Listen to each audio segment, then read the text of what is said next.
Dnes si upečieme starý rímsky koláč. Nevieme, či tento koláč naozaj takto piekli. Vlastne vieme len, že požili tieto suroviny. Iba ich zoznam sa našiel vyritý na stene jedného paláca v Pompejách.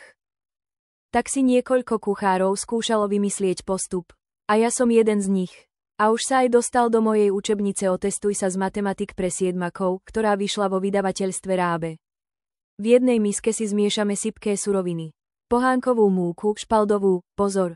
Dnešná špalda obsahuje asi o 70 viac percent lepku ako pred 2000 rokmi. Pridáme mandľovú múku, trocha vínneho kameňa a mletého rozmarínu. V druhej miske vymiešame vajíčka do peniska spolu s medom a burčákom. Následne spojíme sypké a mokré suroviny zo cesta, ktoré vlejeme do bravčovou masťou vymazanej tortovej formy. Pečieme vo vyhriatej rúre na zápare pri 185 stupňoch Celzia asi pol hodinu. Keď ho pečieme so žiakmi v škole, dávame do koláča hroznovú šťavu.